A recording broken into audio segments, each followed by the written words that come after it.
Ten notorious female pirates who roamed history's seas. In every male-dominated field, there are women who are unafraid to do what others only dream of. Piracy is no exception. A pirate is usually pictured as a bearded man with a patch over his eye, and a sword in his hand. Here at Top 10s, we want to change that misconception. There were more than a couple badass female pirates that roamed the seas, and none of them had beards. Here are 10 of the most badass female pirates of all time. And born in Ireland as the illegitimate daughter of a lawyer and his servant, Anne's father was publicly humiliated by his wife for his affair, and he decided to leave with his mistress and child to America. After settling in South Carolina, Anne's mother died and she was left to take care of the household. At the age of 16, she fell in love with a pirate named James Bonny. Her father, ashamed that she hadn't become the lady that he had hoped for, banished her from his estate. Anne would follow her pirate lover to New Providence, where they would stay in a pirate hideout. James Bonny had a difficult time providing for Anne and became an informant for the government, disappointing Anne in the process. She had grown to adore pirates. Anne decided to leave James Bonny and ran away with another pirate by the name of Calico Jack Rackham. He wasn't a particularly successful pirate, but he sure knew how to spend his booty well. Although their relationship isn't public, it was well known that she was the captain's lady. Pregnant with their child, Rackham made Anne leave the ship to give birth in Cuba. It's unknown what happened to the child, but soon after she rejoined the ship and found that Rackham had taken on board another female pirate by the name of Mary Read. More on her in a bit. In the end, Rackham's crew would be captured after raiding a commercial vessel. All the arrested pirates were sentenced to death, but Anne and Mary were able to escape the same fate as their fellow pirates by claiming they were pregnant. The finally resting spot of Anne Bonny is unknown.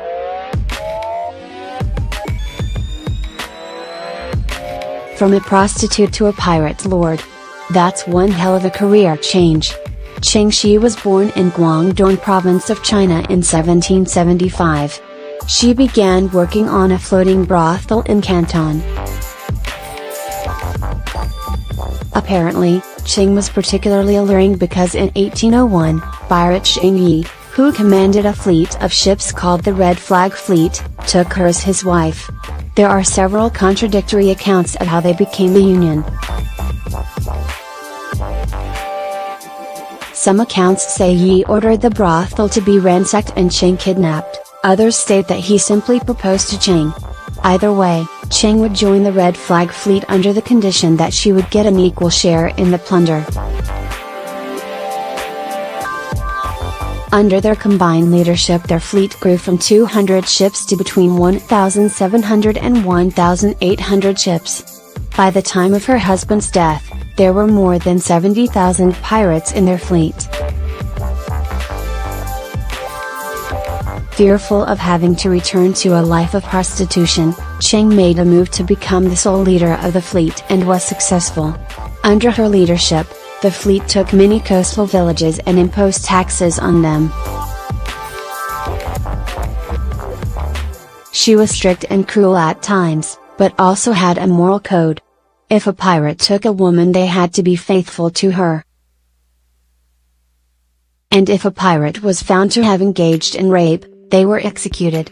Cheng also did not take kindly to deserters, and was known to hunt down any pirates who left the fleet and cut off their ears. The Red Flag Fleet became known as the Terror of South China. Source: like most of the women on our list, Jacquot Delahaye didn't have it easy growing up. Born of a French father and a Haitian mother, Jacquot's mother died giving birth to her younger brother. Her father was murdered, some speculate by pirates. Needing to care for her younger brother, Jacquot joined the pirates who were forming in the Caribbean. It just so happened that she wasn't the only female pirate in the Caribbean. She eventually joined forces with Annie Levat, a French criminal. In order to live the life of a pirate, as a woman, Jacquot had to disguise herself as a man, but her great beauty gave her away. Eventually, she even staged her own death to escape other pirates. She became known as Back from the Dead Red.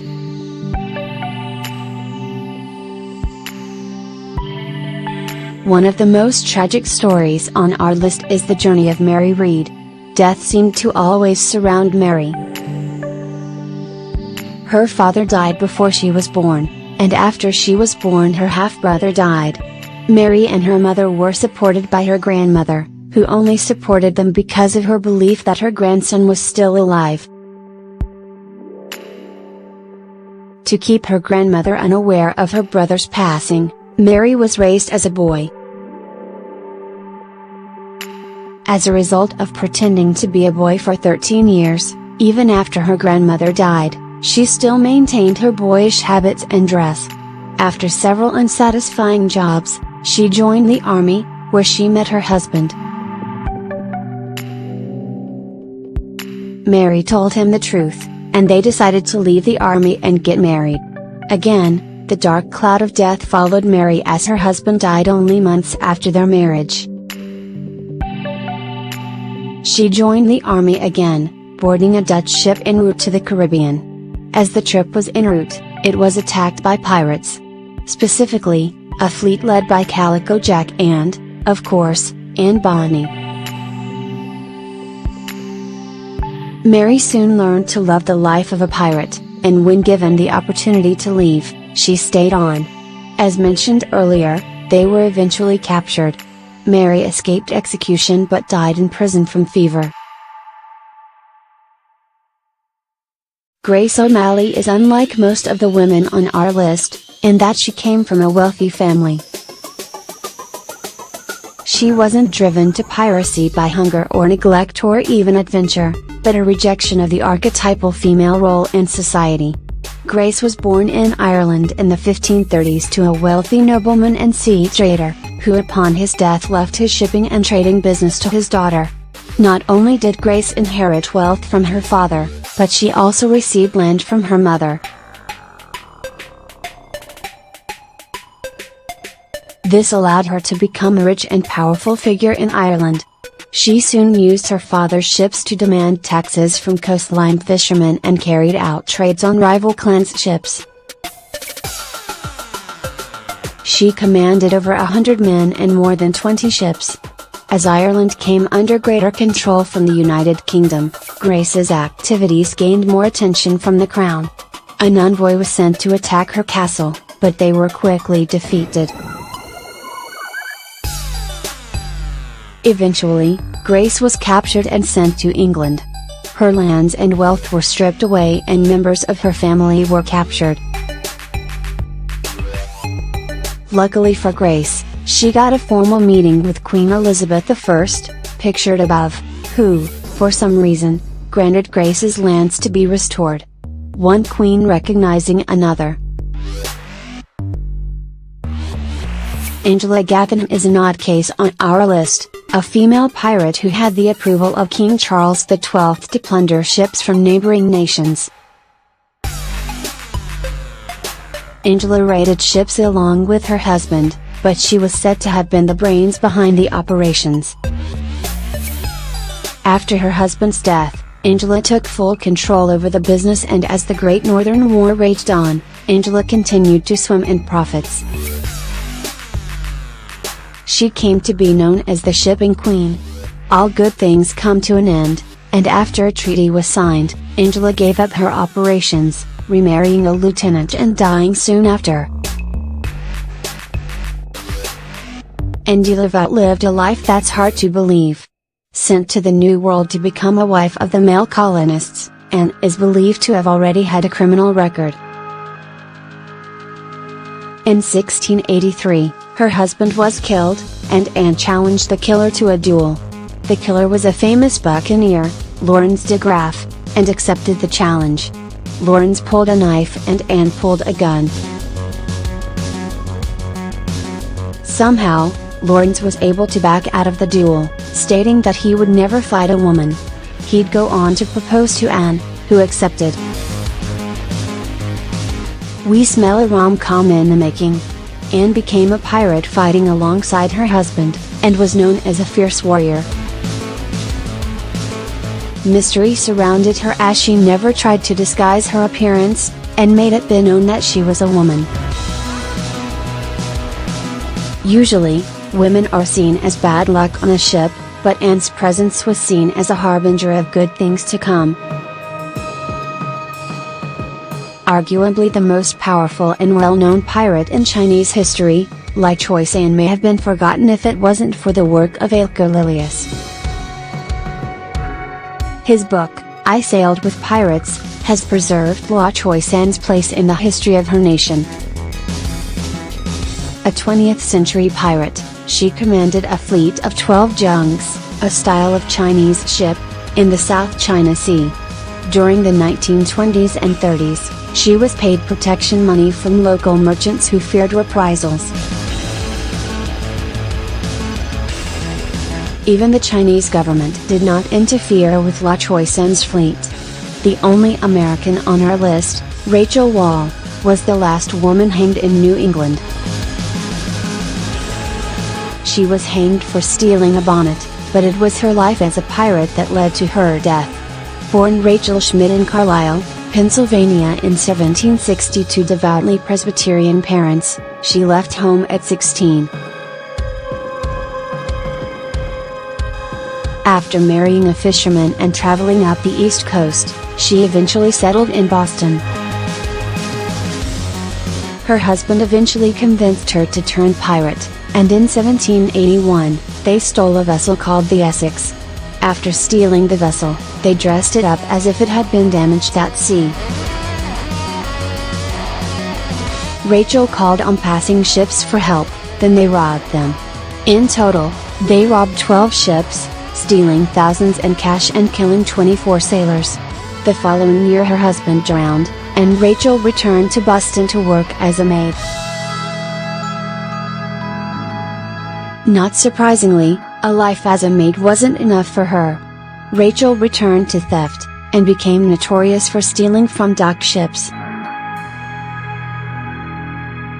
Soon enough her life of crime would catch up to her. She stole from Perez Morton, a revolutionary patriot and friend of John Adams. Finally, she was arrested for stealing a bonnet from 17-year-old Margaret Bender. Rachel was tried and sentenced to death by hanging. The harsh punishment was part of an ongoing wave of capital punishment to protect private property. We just hope it was a really nice bonnet. Hilda. We close with the only woman on our list who may be the stuff of legend. Hilda is said to have been a Scandinavian princess who embarked on a life of piracy to disobey her father. The daughter of Senardus, the king of Gotland, a Swedish island, her parents supposedly kept her locked away in a tower, protected by 2 poisonous snakes until a suitor emerged to defeat all the traps and win her hand. Gee, we can't imagine why some people think she's made up. Anyway, the suitor was meant to be Prince Alf of Denmark. So yeah, this is probably a myth, but at least this story didn't make the princess helpless. Far from it, in fact. Hilda escaped from her parents' castle dressed as a man, and decided to become a pirate and, with the encouragement and help of her female friends, managed to commandeer a ship. During her adventures, she came across a pirate ship without a leader and convinced them of her merits. She became their leader, and took their fleet to such heights that the King of Denmark sent a fleet after her, led by Prince Alf. Naturally, Prince Alf defeated Hilda's pirate fleet and took her captive. After removing her helmet and realizing it was Hilda, they knew it was meant to be. They agreed to be married. A fitting ending for a princess.